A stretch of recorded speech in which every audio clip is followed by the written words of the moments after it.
제가 이제 설교를 할 때마다 늘 강조하는 것이 성경은 보는 관점이 중요하다라는 겁니다. 혹시 여러분 어렸을 때 셀로판 종이 아시죠? 색깔 셀로판 종이. 약간 투명한 색깔 들어간 거 있잖아요. 그런 걸 이렇게 놀이해 보신 적 있나요? 이게 빨간색 셀로판 종이를 대고 어떤 그림이나 글을 딱 봤을 때 빨간색이면 무슨 색깔이 잘 안 보입니까? 글자 가운데 빨간색이 잘 안 보여요. 그렇죠? 그럴 때는 어떤 말이냐면 뭐 파란색을 갖다 대든 초록색을 갖다 대든 이렇게 갖다 대면은 안 보이던 색깔의 그 글자들이나 그림들이 보이기 시작을 하죠. 마찬가지입니다. 우리가 성경을 보는 데 있어서 우리가 육신의 한계가 있기 때문에 성경을 100% 이해할 수는 없어요. 그렇지만은 다양한 관점에서 성경을 볼 줄 아는 여러 가지 다양한 관점, 그러니까 쉽게 얘기하면은 다양한 색깔의 렌즈를 가지고 있어야 보이지 않는 부분들이 보인다라는 겁니다. 우리 먼 눈에는 뭐만 보인다고, 우리가 어떤 성경을 읽을 때 내가 관심을 갖고 있는 것만 보이는 경우가 많아요. 저도 이제 설교를 꽤 오랫동안 했는데 이제 하다 보면 이제 성경을 계속 보지 않습니까? 그러면 그렇게 오랫동안 보고 자주 봤던 본문인데도 불구하고 어느 날 눈에 탁 들어오는 단어가 있어요. 이 단어가 여기 있었나? 이제 그런 것들이 있단 말이에요. 뭐냐면은 그전에는 그런 단어에 대해서 관심이 없었다는 거예요. 근데 이제 성경을 읽고 어떤 관점이 생겨서 그런 단어나 어떤 그런 문장에 대해서 관심이 생기다 보면은 성경 곳곳에 그런 문장이 있었다라는 것이 이제 눈에 보이기 시작한다라는 거죠. 마찬가지로 우리가 성경을 볼 때에 내가 다양한 어떤 관점에 다양한 주제의 어떤 렌즈, 그런 관점을 가지고 성경을 바라봐야 우리가 더 정확하고 명확한 성경의 뜻을 이해할 수 있다라는 거죠. 우리가 이전에 지금은 많이 사라지긴 했지만 과거에 한국교회가 주로 갖고 있었던 성경을 보는 관점은 뭐냐면 주로 복에 관한 거였습니다. 그렇죠? 그러다 보니까 자연스럽게 이 복 받는 것에 초점이 맞춰져서 성경을 목사님들이 설교하게 되고, 또 우리 또 그런 설교를 듣다 보니까 관심이 어디로 갑니까? 복 받는 것에 가게 되고, 기도도 어떤 내용을 주로 기도하죠? 어떻게 하면 복을 받을 수 있고, 어떻게 하면 이 문제를 해결할 수 있을까에 대한 것에 집중해서 그런 것을 보게 됐다라는 거죠. 그러다 보니까 성경을 봐도 이제 한정적으로 보게 되는 거죠. 주로 대표적인 인물들을 누굴 보게 되는 건 우리 오늘 본문에 나오는 아브라함 같은 사람들. 정말 아무것도 없이 고향 친척 아비 집을 떠나서 빈털 어디 보면 아무것도 없는 곳에서 한 나라를 이루게 되는, 거부가 되는 어떤 그런 모습들, 아니면 다윗과 같이 목동에서 왕위에 오르게 되는. 그래서 주로 설교 내용들이 우리도 이런 믿음을 가지고 생활하면, 이렇게 믿음을 이 아브라함이나 다윗과 같은 이런 믿음을 따라서 우리가 살면 우리도 그런 복을 받아 누릴 수 있다 라는 것을 많이 강조하고, 또 그런 복을 받기 위해서 기도를 많이 했다라는 거죠. 그리고 또 실제로 한국교회가 그렇게 기도해서 복을 많이 받았어요. 그렇죠? 너무 놀랍도록, 세계가 놀랄 정도로 한국교회가 부흥을 했다라는 것입니다. 근데 중요한 거는 그러한 복을 받은 다음이다라는 거죠. 하나님께서 왜 아브라함에게 그러한 복을 주시려고 했을까? 하나님께서 한 개인을 불러서 그 개인을 통해서 나라를 만드시고, 그 이스라엘이라는 그런, 어쩌 보면은 정말 이 성경에 기록된 아주 중요한 그런 나라로 왜 만들려고 하는, 그래서 자손의 복도 주시고 정말 땅도 주시고 어떤 그런 많은 물질적인 복들을 주신 그런 일들을 왜 하셨을까? 우리가 그거에 대한 질문이 없었다는 거죠. 아브라함과 같은 복을 받기는 받았는데, 받기를 바라고 구하긴 했는데, 그럼 그 복을 주신 이유에 대해서 묻지는 않았다는 거예요. 그렇죠? 하나님께서 아브라함에게 복을 주신 게 단순히 한 개인이 잘 먹고 잘 살기 위해서 그 복을 주신 것은 아니다라는 겁니다. 그래서 오늘은 하나님께서 왜 아브라함에게 이러한 복을 주시려고 했는가, 그 이유를 한번 우리가 살펴보기를 원하고요. 그것을 살펴봄으로 인해서 우리가 하나님의 복을 구할 때에 어떤 것을 놓고 기도해야 될 것인가, 그리고 내가 하나님이 주신 복을 누리고 있다면 나는 그 다음을 어떻게 살아야 될 것인가에 대해서 오늘 같이 한번 말씀을 나눠보고자 합니다. 창세기 오늘 읽은 12장 말씀은 그냥 너무나 잘 알고 많이 들은 설교 내용이죠. 하나님께서 아브라함을 불러서 복을, 어떠한 복을 주실 건지에 대해서 설명을 하는 내용입니다. 2절에 보니까 내가 너로 큰 민족이 되게끔 하겠다라는 약속을 주시죠. 민족이 된다는 건 뭡니까? 어떠한 나라를 이루게 하겠다라는 말씀이죠. 그래서 그런 나라를 만들어서 너로 하여금 너에게 복을 주어 그 복 자체, 복이 되는 사람, 복인 사람이 되도록 하겠다라는 약속을 주십니다. 그래서 3절에 보니까 그 땅의 모든 족속이 이 아브라함으로 말미암아 복을 얻게 될 것이다 라는 약속을 주시죠. 즉 아브라함이 복 그 자체이자 복의 통로가 되게끔 하겠다라는 말씀입니다. 그러면 왜 아브라함에게 이러한 복을 주시려고 하실까? 우리가 잘 묻지 않죠. 그냥 그런 복을 달라고만 하지 왜 하나님께서는 아브라함에게 이런 복을 부어주시려고 하시는 것인가? 라는 질문을 잘 하지 않습니다. 무작정 하나님 아브라함이 자녀의 복을 받은 거죠. 왜냐하면 그 시대는 자녀가 많다라는 것 자체가 하나님이 주시는 복이었죠. 자녀가 많은 것은 전통의 화살이 가득한 것 같다라는 우리 다음 말씀처럼 자식이 많은 것은 복이었단 말이에요. 그리고 땅을 준다라고 약속을 하셨지 않습니까? 오늘날 우리 조물주에 건물주가 있던 말만큼 그렇죠. 땅이 있어야 뭔가를 할 수 있을 만큼, 그렇죠. 그만큼 우리도 땅을 달라고, 때로는 물질을 달라고, 때로는 아브라함과 같은 그런 복을 달라고 이렇게 기도를 하는데, 근데 왜 하나님 아브라함에게 이런 복을 주셨을까?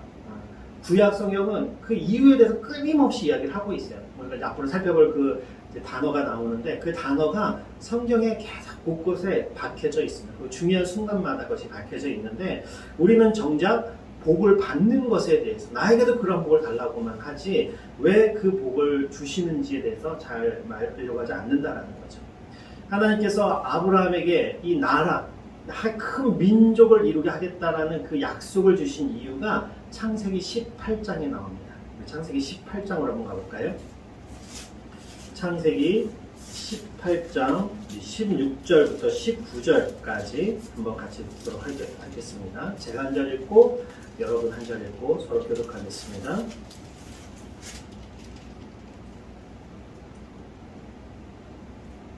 창세기 18장 17절에서 19절 말씀, 16절에서 19절 말씀입니다. 제가 먼저 한 절 읽고 여러분 한 절 읽고 마지막 같이 읽겠습니다. 그 사람들이 거기서 일어나서 소돔으로 향하고 아브라함은 그들을 전송하러 나가니라. 여호와께서 이르시되 내가 하나님 것을 아브라함에게 숨기겠느냐. 아브라함은 강대한 나라가 되고 천하 만민은 그로 말미암아 복을 받게 될 것이 아니냐. 같이 읽겠습니다. 내가 그로 그 자식과 번속에게 명하여 여호와의 도를 지켜 의와 공도를 행하게 하려고 그를 택하였나니 이는 나 여호와가 아브라함에게 대하여 말한 일을 이루려 함이니라. 아멘. 지금 이 장면은 어떠한 장면이냐면은 하나님이 소돔과 고모라를 이제 심판하시려고 가는 가운데 그 천사를 아브라함이 보고 그를 영접하고 대접하는 그런 장면이 있어서 앞에 나옵니다. 그리고 이제 그를 대접하고 이제 떠나려고 하는 그 시점에 지금 18절에 보니까 17절에 보니까는 뭐라고 하냐면은 여호와께서 이르시되 내가 하려는 것을 아브라함에게 숨기겠느냐라고 말하고 계시죠. 그러니까 하나님께서 지금 아브라함을 통해서 하시려고 하시는 그 일의 그 의도와 계획과 이유를 말씀하시려고 하시고 있는 것입니다. 뭐라고 얘기를 하십니까? 18절에 보니까 아브라함은 뭐가 되고 강대한 나라가 되고라고 되어 있습니다. 우리 아까 12장에서는 뭐라고 표현되어 있었죠? 너로 하여금 뭘 이루겠다? 큰 민족을 이루겠다라고 말씀하고 있죠. 여러분 나라가 있으려면 뭐가 있어야 됩니까? 백성이 있어야 되죠. 백성만 있어서 되나요? 백성이 살 집이나 땅이 필요하시죠. 그렇죠? 그러니까 하나님께서 아브라함에게 자속의 약속과 땅의 약속을 주시는 이유가 뭐예요? 강대한 나라를 만들기 위해서다라는 거죠. 그냥 한 개인이 애 많이 낳고 그 애 많이 낳은 사람들이 번성하게 되는 그것을 위해서 하나님께서 아브라함에게 복을 주신 것이 아니라 하나님께서는 아브라함을 통해서 뭘 만들고 싶은 거냐면은 큰 나라, 강대한 나라를 만들고 싶으시다라는 거예요. 그러니까 그 나라를 이루기 위해서는 뭐가 필요하냐면 백성, 사람들이 필요하니까는 많은 자손의 약속을 주시는 하늘의 별과 바다의 모래와 같은 자손을 너희가 허락하겠다고 하신 이유가 그 나라를 이룰 수 있는 백성을 만들기 위해서 자손의 복을 주신 거다라는 거죠. 그리고 또 사람만 있어서는 나라가 될 수가 없잖아요. 그 사람들이 거주할 땅을 주시기 위해서 어디를 주신 겁니까? 가나안 땅을 허락하셨다라는 거예요. 그러면 하나님께서 그 나라를 만들려고 하시는 이유가 중요하죠. 그렇죠? 복을 주시려고 하시는 그 이유가 뭐냐면 19절 하반절에 보니까 뭐라고 되어 있어요? 여호와의 도를 지켜 뭐를 행하게 하려고? 의와 공도를 행하게 하려고. 제가 본문을 목회를 하면서 수십 번 이 본문을 봤지만 이거에 집중된 적이 별로 없었어요. 근데 어느 날 이 관점을 저도 이제 말씀을 듣는 가운데 이 관점이 보이기 시작을 하는 거예요. 하나님께서 우리 단순히 아브라함이 자녀의 복을 받고 하나님이 가나안 땅을 주시는, 그래서 나중에 뭐 열국의 아비가 된 그런 복을 누렸다 거기까지만 생각을 했지, 그렇게 행하신 하나님의 이유와 의도를 생각하지 못했다라는 거죠. 그리고 그런 관점을 가지고 성경을 보니까 그런 내용들이 너무나 무수하게 나오는 거예요.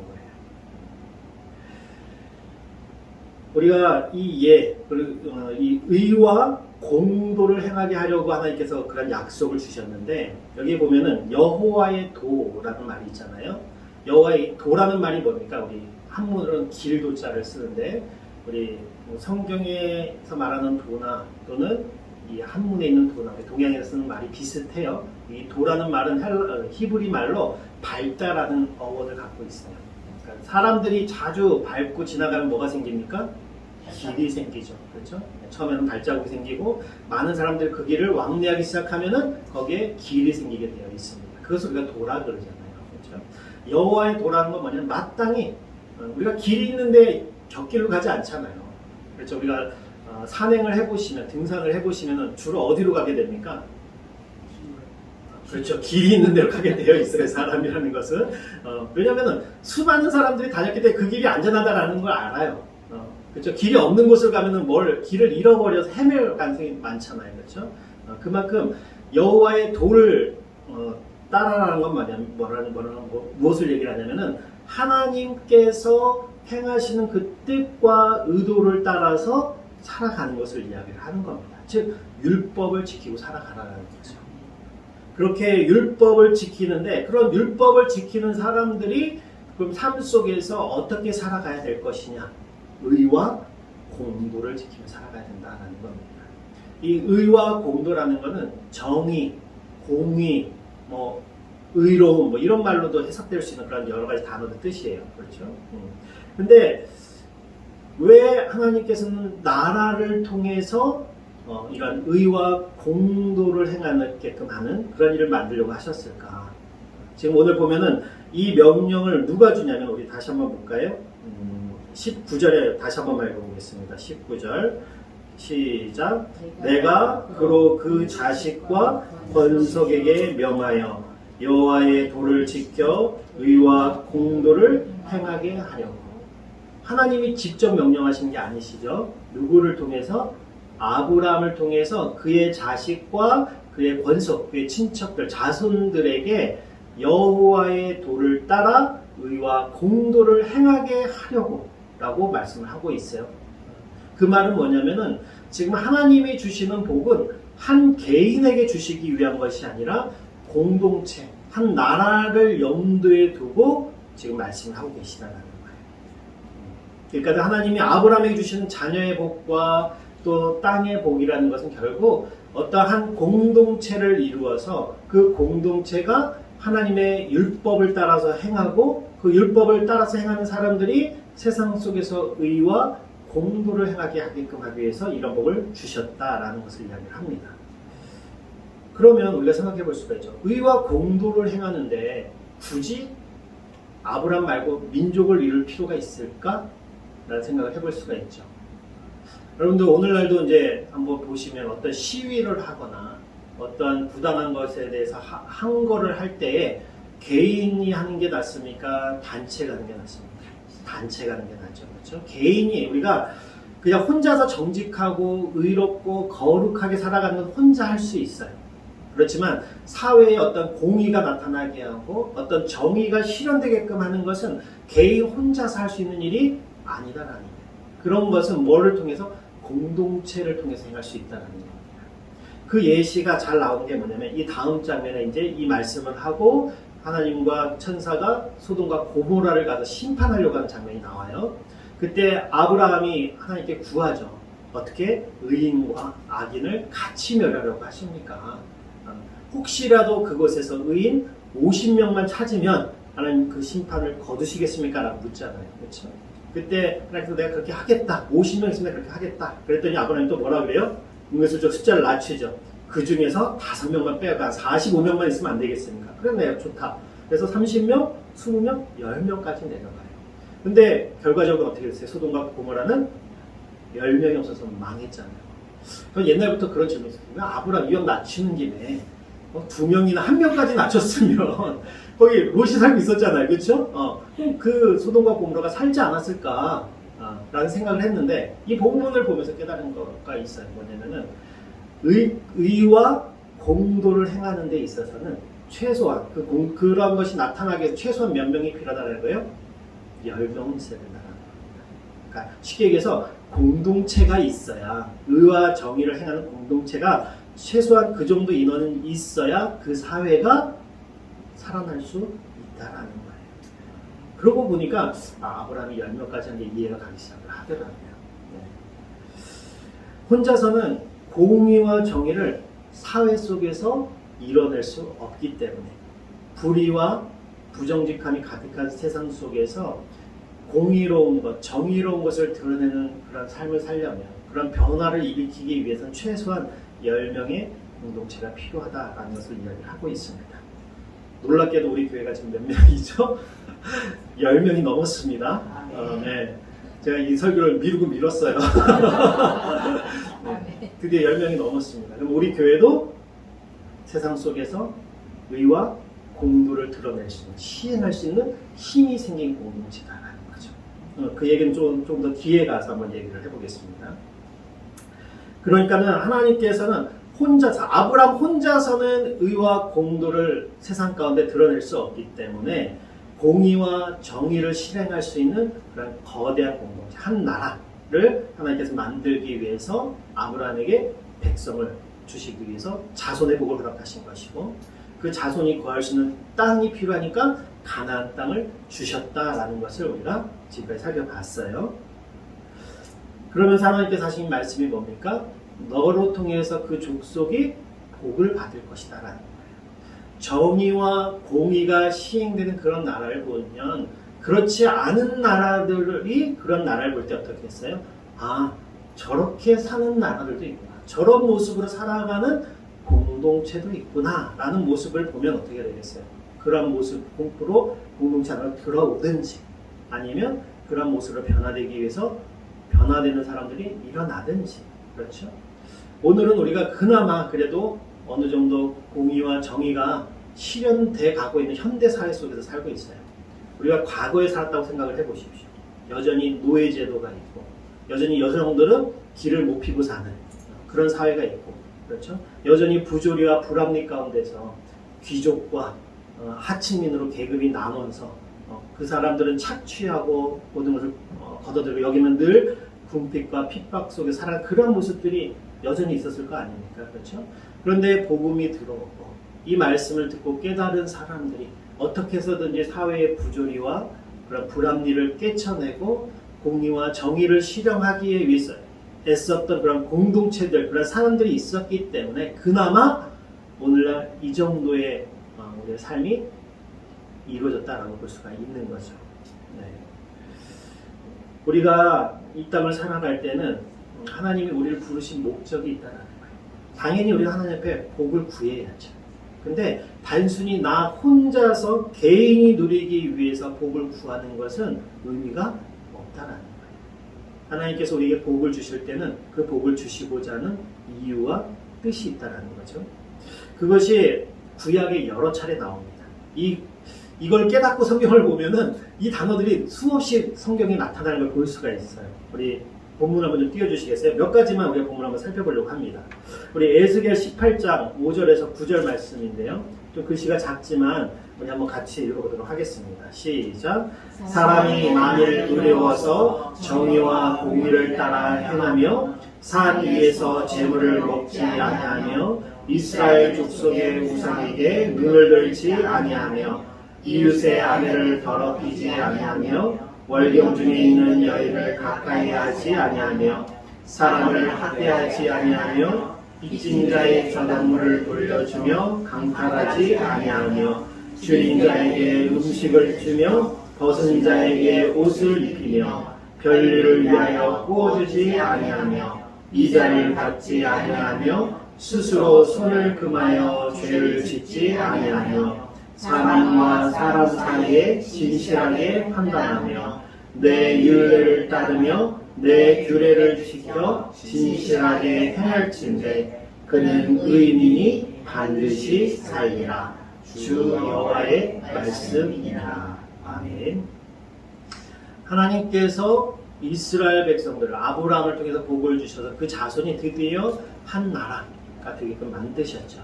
애굽에서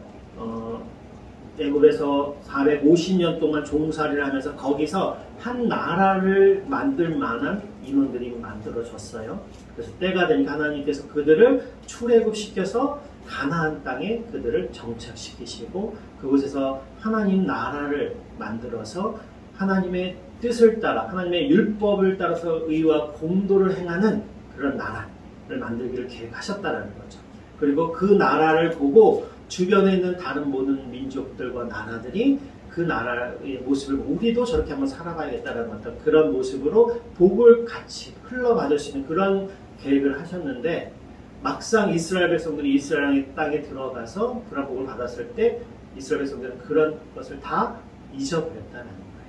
오늘 이 에스겔 말씀해 보니까 사람이 만일 의로워서 정의와 공의를 따라 행하며 살면은 그 뒤에 나오는 것들을 행하지 않고 살아야 되는데 그 뒤에 나오는 모든 것들을 이스라엘 백성들이 범하고 살았다는 거예요.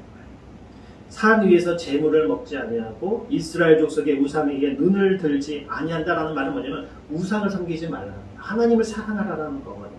그리고 그 뒤에 보면 이웃의 아내를 더럽히지 말고 사람을 학대하지 말고 빚진 자의 저당물을 돌려주고 강탈하지 말고 어떤 이런 모든 모습들은 이웃을 사랑하라는 말씀, 하나님 주신 10계명에 있는 핵심 원리들, 하나님을 사랑하고 이웃을 사랑하는 그 말씀을 지켜 행하라 라고 공의와 정의를 행하게끔 살도록 했는데 그러지 못하겠다라는 거죠. 우리 다음 말씀도 하나 볼까요? 예레미야 22장 3절 말씀 하나 남겨주세요. 같이 한번 읽어보겠습니다. 시작. 여호와께서 이와 같이 말씀하시되 너희가 정의와 공의를 행하여 탈취당한 자를 압박하는 자의 손에서 건지고 이방인과 고아와 과부를 압제하거나 학대하지 말며 이곳에서 무죄한 피를 흘리지 말라. 아멘. 여기도 공의와 정의를 행할 때 어떤 일들이 일어나야 되냐면 탈취당한 자를 압박하는 자의 손에서 건져내야 된다. 불의한 일을 봤을 때 그 불의한 일을 그냥 두고 보는 것이 아니라 어떻게 됩니까? 그 불의한 일이 일어나지 않도록 그 공동체가 노력해야 된다는 것을 이야기를 하고 있어요. 또 이사야 33장 15절 16절 말씀을 한번 볼까요? 네, 같이 읽겠습니다. 시작. 오직 공의롭게 행하는 자, 정직히 말하는 자, 토색한 재물을 가증히 여기는 자, 손을 흔들어 뇌물을 받지 아니하는 자, 귀를 막아 피 흘리려는 꾀를 듣지 아니하는 자, 눈을 감아 악을 보지 아니하는 자, 그는 높은 곳에 거하리니 견고한 바위가 그의 요새가 되며 그의 양식은 공급이 되고 그의 물은 끊어지지 아니하리라. 아멘. 지금 여기서 말하는 모든 일들이 이스라엘 가운데 시행됐느냐? 그러지 않다라는 거예요. 정직히 말하는 자, 정직하지 않은 사람들이 많았다라는 거죠. 공의롭게 행하는 자, 그런 사람들이 없었다라는 겁니다. 물론 한두 명은 있었겠죠.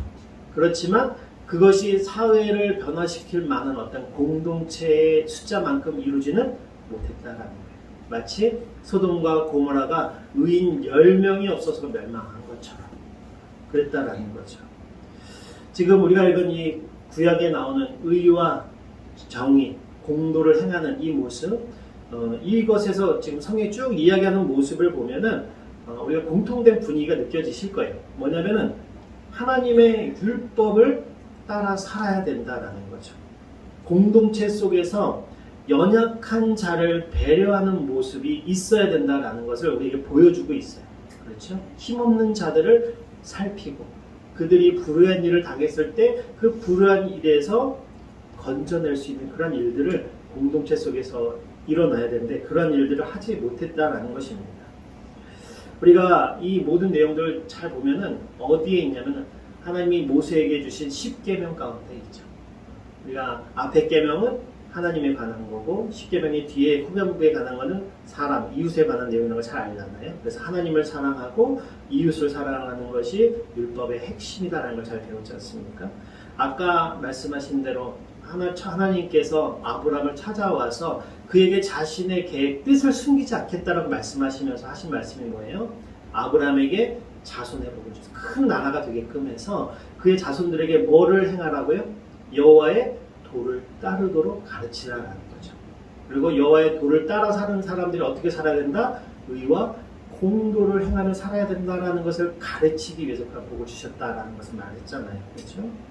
결국 구약에서 하나님이 아브라함을 택하시고 그를 통해서 이스라엘이라는 나라를 만들어서 행하고자 하셨던 것이 무엇인가 하면 이 땅 가운데 하나님의 나라라는 것이 어떤 것인가를 보여주고 싶었다라는 겁니다. 어떻게 보면 샘플로 하나님 나라라는 것은 이런 거야 라는 걸 보여주기를 원했다라는 거죠. 그러기 위해서 아브라함에게 복을 주셨다라는 겁니다. 내가 하나님 나라 천국 그러면 우리는 한국교회가 여태까지는 저 죽어서 가는 저 어딘가에 있는 먼 곳으로만 생각을 해요. 그렇죠? 근데 성경이 말하는 하나님 나라는 그렇지 않다는 거예요.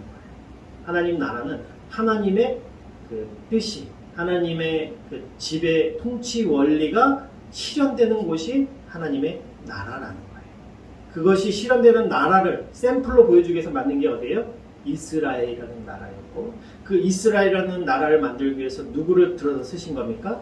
아브라함이라는 사람을 들어서 그에게 자녀의 복을 주시고 그 다음에 땅을 주시는 그런 한 나라, 강대한 나라를 만드는 복을 주신 이유가 거기에 있다는 겁니다.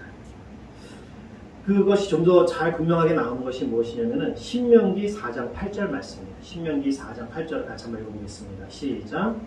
오늘 내가 너희에게 선포하는 이 율법과 같이 그 규례와 법도가 공의로운 큰 나라가 어디 있느냐. 네, 신명기는 언제 쓰여진 책이냐면 이스라엘 백성들이 출애굽을 해서 이제 가나안 땅을 바로 눈앞에 놓고 들어가기 전에 이제 모세가 이스라엘 백성들에게 이 땅에 들어가면은 어떻게 살아야 될지에 대한 새로운 율법, 그래서 신명기입니다. 새로운 명령을 주시는 책이 이 내용인데요.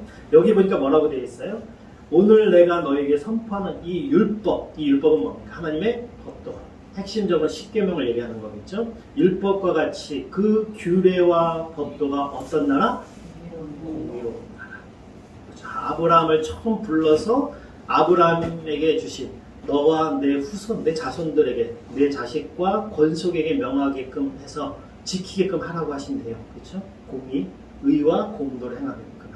그런 큰 나라가 어디 있겠느냐. 하나님께서 이스라엘 백성 중에 가나안 땅에서 이루고자 하신 나라가 그런 나라였다는 거예요. 근데 그런 나라가 잘 이루어졌나요? 우리가 알기로는 그렇지 않다라는 거예요. 그렇죠? 천국은 우리가 죽어서 가는 그런 어떤 나라가 아니라 이 땅 가운데서 하나님의 택함을 받은 자들이 그분의 율법을 따라 살면서 공의와 정의를 실현하는 그 공동체 속에 이미 하나님의 나라가 실현되고 있는 것이고요. 장차 그리스도께서 재림하실 때 완성이 되는 게 하나님 나라입니다. 우리가 이제 천국이란 말, 그러니까 하늘에 있는 나라, 그러니까 굉장히 먼 구름 위에 있는 어떤 곳이라고 생각하는 경우가 많은데요. 우리가 천국이나 하나님 나라나 같은 뜻입니다. 우리가 이제 마태복음을 보면은 하나님 나라라는 표현으로 되어 있고요. 다른 복음서에는 마태복음에는 천국이라고 표현되어 있고 다른 복음서에는 하나님 나라라고 표현이 되어 있어요. 왜 그러냐면 마태복음은 누구에게 쓰여진 거냐면 유대인들에게 쓰여진 책이에요. 그러다 보니까 유대인들은 하나님의 이름을 굉장히 거룩하게 여겼기 때문에 하나님이라는 표현을 직접적으로 쓰지 않았어요. 그래서 그의 이름 또는 하늘 나라 이렇게 돌려서 애둘러서 표현하는 그런 표현을 쓰다 보니까 하나님 나라라고 하나님의 이름 직접 설명하지 않고 천국, 하늘 나라 이렇게 표현하면 거기 유대인들은 다 하나님 나라를 얘기하면 다 알아들었다는 얘기죠. 반면에 누가복음이나 다른 복음서에는 천국이라고 쓰지 않고 하나님 나라라고 분명히 표시를 하고 있어요. 왜냐하면 그들에게 천국이라고 말을 해버리면 자기들이 알고 있는 낙원으로 이해할 수 있기 때문에 제우스가 살고 있는 올림푸스 산꼭대기에 있는 그런 하늘나라를 생각할 수 있기 때문에 하나님 나라라고 분명히 선언하고 있다는 거죠. 그러니까는 천국이나 하나님 나라는 다른 게 아닙니다. 따라서 천국이라는 것, 하나님 나라라는 것은 이 땅 가운데 우리가 살아가고 있는 가운데 하나님의 뜻을 따라서 의와 공도를 행하면 그게 이미 하나님 나라가 실현되고 있는 것이다라는 거죠. 이런 하나님이 주신 그 하나님 나라의 통치 원리의 근간이 바로 공의와 정의라는 겁니다. 우리가 하나님 나라, 큰 나라라는 것은 어떤 국가의 어떤 한 국가가 번영하거나 어떤 군사력이나 영토가 넓어지는 것을 의미하는 것이 아니에요. 하나님 나라, 큰 하나님의 나라라는 것은 그 공동체 속에 공의와 정의가 제대로 시행되는 나라, 그 나라가 큰 나라다라는 거죠. 그래서 그 나라를 통해서 주변에 있는 다른 나라들이 모당의 모든 족속들이 이스라엘을 우러러보고 그것을 본받아서 온 땅의 공의와 정의가 시행되는 복을 누리게끔 하는 것이 하나님 나라의 목적이고 장차 완성된 이 땅에 이루어질 하나님의 나라가 그런 모습이다라는 것을 보여주고 있습니다. 근데 구약에 보면 이스라엘 백성들이 그런 복을 받았을 때 복에만 관심이 있었지, 자기들이 받아 누리는 것에만 관심이 있었지 그 복을 주신 하나님의 의도를 잊어버리고 살았다는 거예요. 의도적으로 그것을 무시하고 살았다는 것입니다. 그래서 하나님께서는 그것을 흩어버리셨다는 거예요. 우리가 하나님께서 이스라엘 역사를 보면 유일하게 하나님이 인정하시는 때가 있어요. 어느 때냐면은 다윗과 솔로몬 시대입니다. 하나님께서 왜 그 시대의 그 두 인물을 인정하셨는가? 성경에 보면 잘 나와 있어요. 그들은 하나님 말씀대로 공의와 정의가 시행되는 나라를 이루려고 했기 때문에 그래요. 우리 열왕기상 3장 6절 말씀을 한번 볼까요? 같이 한번 읽어보겠습니다. 시작. 세종 내 아버지 다윗이 성실과 공의와 정직한 마음으로 주와 함께 주 앞에서 행함으로 주께서 그에게 큰 은혜를 베푸셨고 주께서 또 그를 위하여 이 큰 은혜를 항상 주사 오늘과 같이 그의 자리에 앉을 아들을 그에게 주셨나이다. 아멘. 솔로몬이 자기 아버지 다윗 때부터 자기가 왕위에 오르게 하신 이유를 얘기를 하고 있어요. 거기 보니까 내 아버지 다윗이 뭐로? 성실과 공의와 정직한 마음으로 주와 함께 주 앞에서 행했기 때문에 하나님께서 다윗의 의를 주셨고 허락하셨고 자기에까지 그것이 이어졌다라고 얘기를 하고 있습니다. 또한 열왕기상 10장 9절 말씀도 한번 읽어보겠습니다. 시작. 당신의 영인 여호와를 송축할지로다. 여호와께서 당신을 기뻐하사 이스라엘 왕위에 올리셨고 여호와께서 영원히 이스라엘을 사랑하심으로 당신을 세워 왕으로 삼아 정의와 공의를 행하게 하셨도다 하고, 이 말은 뭐냐면 어떤 배경에서 이루어진 거냐면은 시바 여왕이 솔로몬의 그 지혜롭다는 소식을 듣고 찾아와서 여러 가지 문답을 나누고 이야기를 듣고 하는 가운데 솔로몬 왕을 칭찬하는 내용이에요. 그 칭찬하는 내용에 뭐가 들어갑니까? 그 정의와 공의로 나라를 다스리려고 하고 있다라는 것을 칭찬하고 있는 거예요. 그것 때문에 하나님께서 당신에게 복을 주셨다, 은혜를 주셨다라는 이야기를 하고 있죠. 완벽하지는 않았습니다. 우리가 잘 알다시피 다윗의 후반기도 그렇고 솔로몬의 후반기도 그렇고 타락하는 모습을 보잖아요. 하지만은 이 다윗과 솔로몬의 초기에는 공의와 정의가 나라 가운데 시행되도록 애를 썼던 왕들이었다는 거예요. 그것을 보시고 하나님께서 그 두 사람에게 왕위를 허락하셨고 그 왕위가 이어지는 은혜를 베푸셨다라는 것입니다. 하지만 그런 기간도 길지 못했죠. 솔로몬이 죽고 그 이후부터 우리가 잘 알다시피 나라가 두 개로 쪼개져서 하나님의 공의와 정의는 관심이 없고 하나님이 주신 그 땅과 권력, 어떤 그 자기 가진 그 부를 유지하기 위한 것으로 하나님을 섬기는 것보다는 백성들의 마음을 사기 위해서 왕들이 우상, 신상을 직접 만들어 그것을 하나님이다라고 섬기게끔 만들었고 공의와 정의보다는 자기의 권력을 가지고 백성들을 핍박하고 백성들의 것을 착취하는 그런 일들이 일어났다는 것을 볼 수가 있어요. 그러니까 하나님께서 어떻게 하시냐면 그 나라를 흩어버리도록 작정하셨다는 겁니다. 그래서 아수르와 바벨론에 의해서 이스라엘이 그 땅에서 사라져버리게 됐다는 것입니다. 하나님께서 이스라엘을 그렇게 그 땅 가운데 하나님 주신 그 복 가운데서 흐트러버리시고 뺏은 이유가 그 배경이 뭐냐면은 단순히 이스라엘 백성들은 악만을 행했기 때문에 그런 것은 아니었어요. 외형상으로 보자 그러면은 이스라엘 백성들은 하나님을 잘 섬겼습니다. 빼먹지 않고 제사를 드렸고요. 절기가 되면 늘 찾아와서 하나님 앞에 제사를 드렸습니다. 근데 그들은 그렇게 종교적인 활동, 종교적인 생활을 하면 자기네들이 한 일을 다 했다라고 생각을 했기 때문에 하나님께서 그들을 흩어버리신 겁니다. 하나님이 그들을 부르신 목적은 종교 생활을 하라고 부르신 게 아니에요. 하나님을 사랑한다라는 그 마음이 있으면 뭐가 가야 됩니까?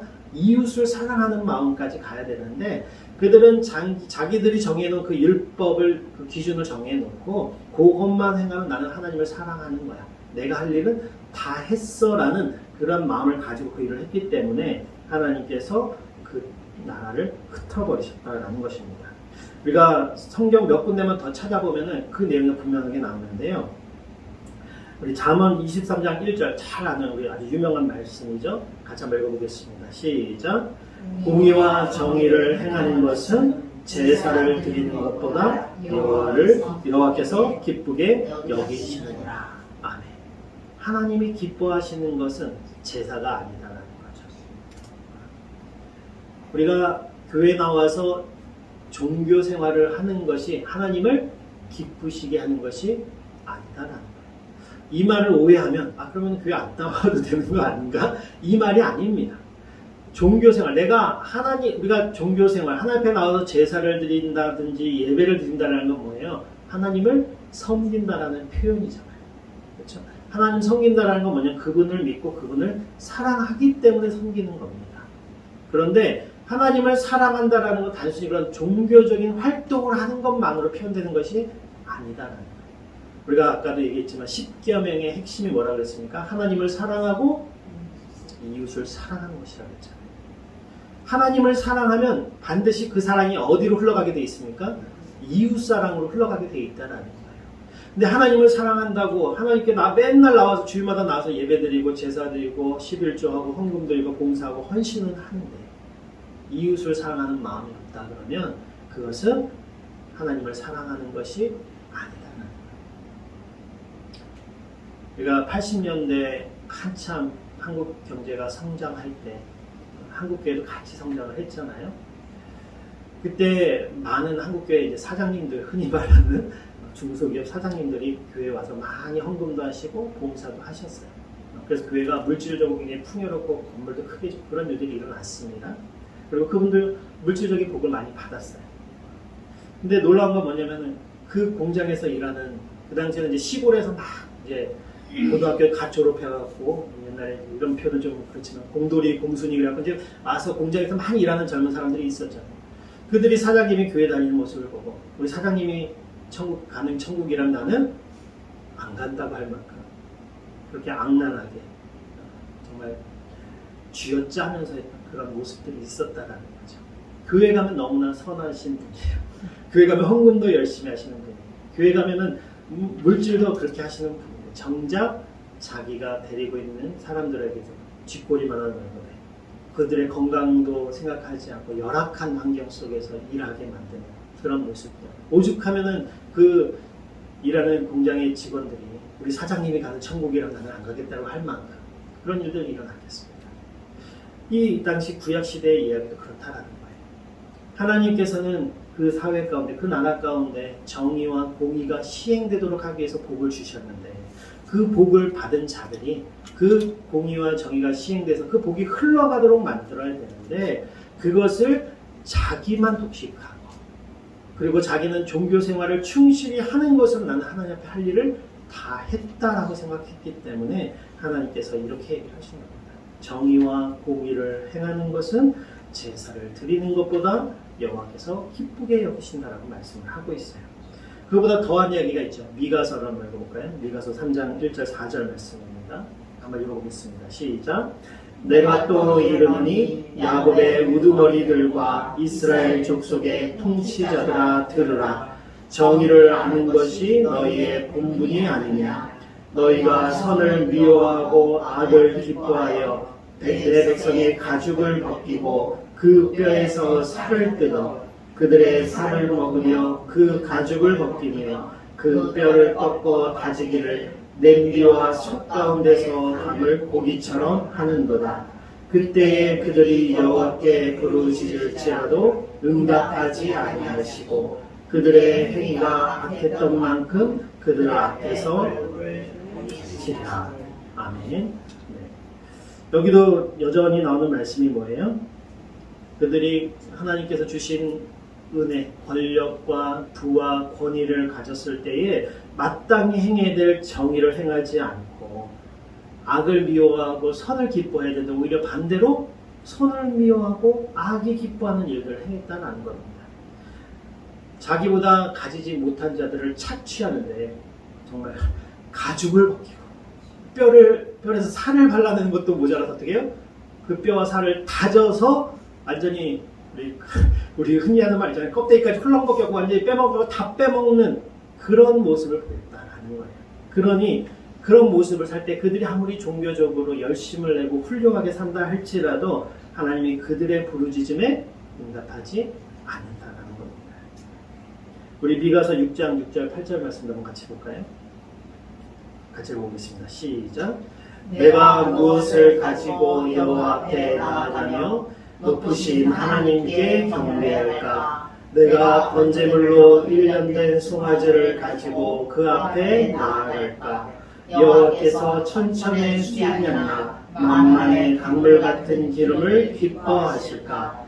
내 허물을 위하여 내 마다를 내 영혼의 죄로 말미암아 내 몸에 열매를 드릴까? 사람아, 주께서 선한 것이 무엇임을 내게 보이셨나니 여호와께서 내게 구하시는 것은 오직 정의를 행하며 인자를 사랑하며 겸손하게 내 하나님과 함께 행하는 것이 아니냐. 아멘. 우리가 뭐 이거 차장도 있어요, 그렇죠? 그러다 보니까 저 앞에 내가 무엇을 가지고 여호와 앞에 나아가며 높으신 하나님께 경배할까? 이게 굉장히 어떻게 보면은 굉장히 훌륭한 찬양의 소리처럼 들리는데 실상 그렇잖아요. 비꼬는 겁니다. 내가 하나님 앞에 나와서 천천의 순양과 만만의 강물 같은 기름으로 내게 제사를 드린다고 나오는데 그렇게 드린다 할지라도 너네가 공의와 정의를 시행하지 않는 모습으로 살아간다 그러면 그것은 아무런 의미가 없다라는 겁니다.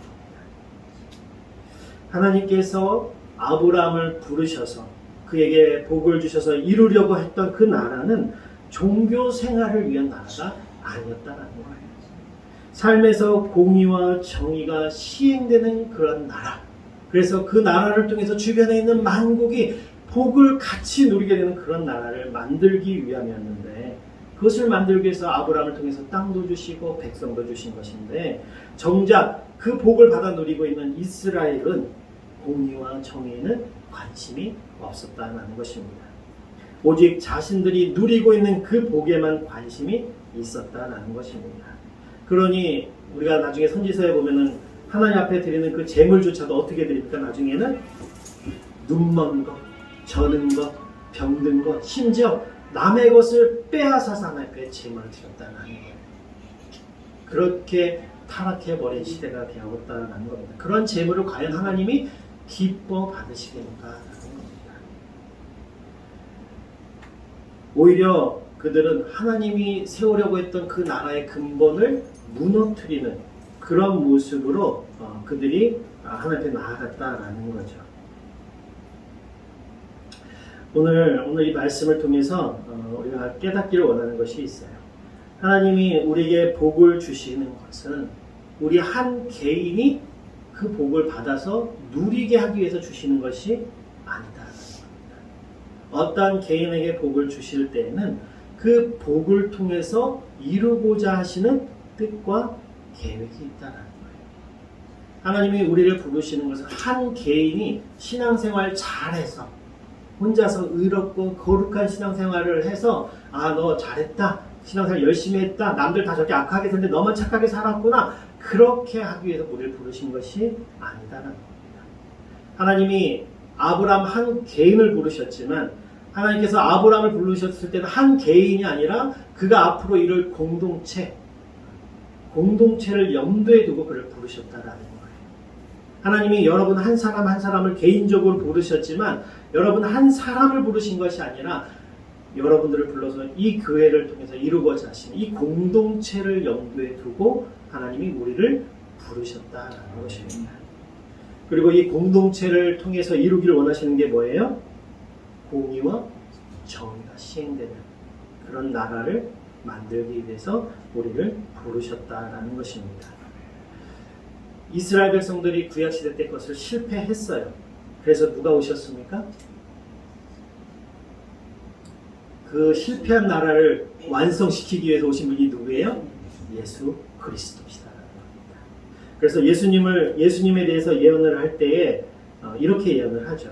우리 예레미야서 33장 15절 한번 보겠습니다.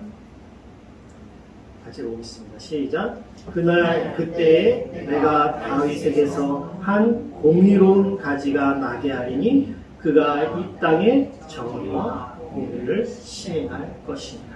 아멘. 이 공의와 정의라는 단어를 관점을 깨닫기 전에 이 말씀이 그냥 훑어 읽어 지나가는 말씀이었어요. 그렇죠? 근데 오늘 이 본문을 우리가 나누고 보니까 이 말이 굉장히 의미심장한 말입니다. 그렇죠? 예수님이 낳으실 다윗에게서 한 가지, 그의 자손 중에서 예수님 메시아가 오실 것인데 그는 어떤 가지냐면 공의로운 가지. 그렇죠?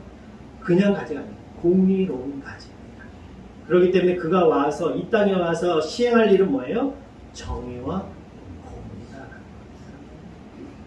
그러면 예수님이 이 땅에 오셔서 행하셨던 공생애 가운데 하셨던 일이 그 원리가 기본 원리가 뭐라는 걸 알 수가 있습니까? 정의와 공의를 행하는 것이다라는 걸 알 수가 있어요. 그러면 하나님께서 아브라함을 부르셨을 때에 너가 네 자손들과 네 권속들에게 명하서 행하게 할 일, 여호와의 도를 따라서 의와 공도를 행하게 하게끔 가르치라고 했을 때에 그 의와 공도의 의미가 무엇인지 우리가 알 수가 있겠죠. 뭐냐면 예수님이 본으로 보여주신 삶이다라는 거예요. 예수님이 우리에게 보여주신 삶이 뭡니까? 낮은 자, 소외된 자, 연약한 자들을 찾아가서 그들에게 손을 내미시고 그들의 마음을 이해해 주시고 공감해 주셨다는 거예요.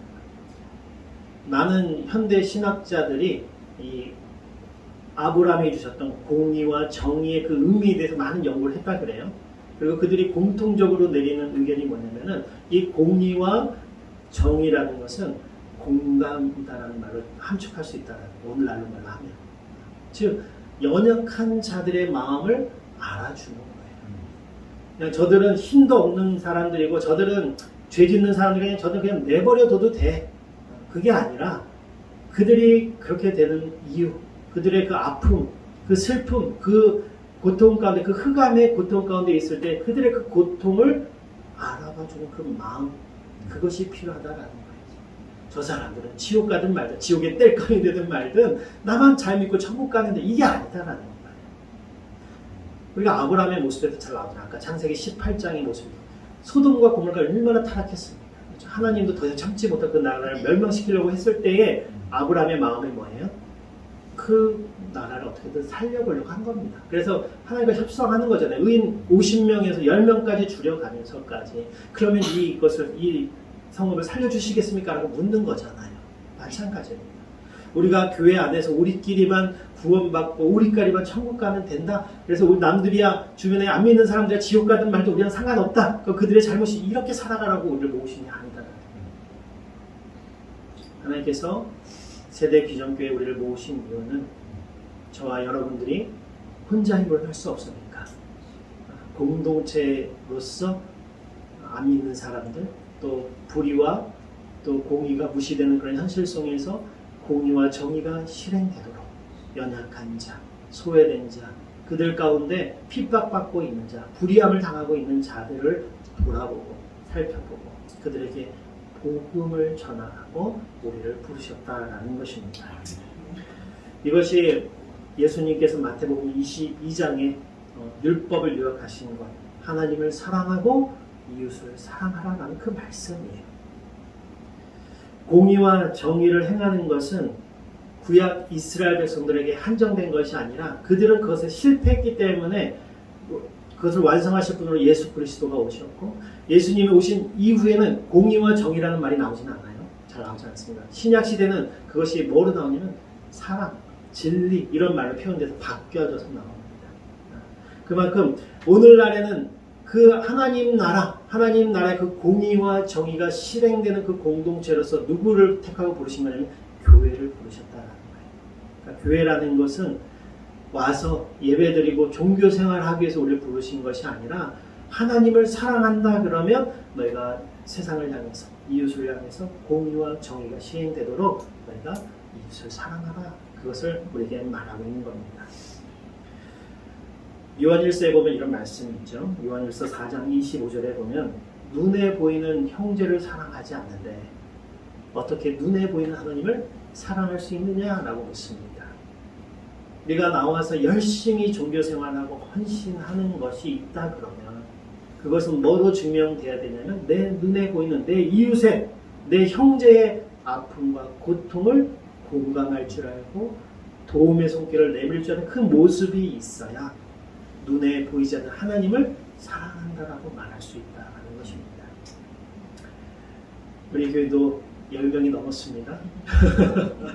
여기와 공의와 정의를 행할 수 있는 능력이 생긴 공동체가 됐어요. 하나님이 여러분들을 각각 개인으로 부르신 것 같지만 우리를 이곳에 부르신 이유가 있습니다. 이 동네 이름이 뭐죠? 도화동. 그렇죠? 이 도화동에 의와 공의가 시행되도록 우리를 부르셨다라는 것입니다. 하나님의 심판 가운데서 그 심판의 진노를 받아야 될 이 도화동에 그것을 그 심판을 거둬들일 수 있는 의인 10명, 앞으로 20명, 30명, 40명, 50명 그 이상이 되겠지만 그것을 면하게 하기끔 위해서 우리를 부르셨다라는 그 사실을 잊지 마시고 하나님이 여러분들 각자에게 복을 주셨을 때는 그 복을 주신 이유가 있는 것이고 하나님께서 그 복을 왜 주셨는가를 깊이 묵상하면서 하나님이 그 복을 주신 이유에 합당한 그런 삶을 살아가는 저와 여러분들이 되시기를 진심으로 축원합니다.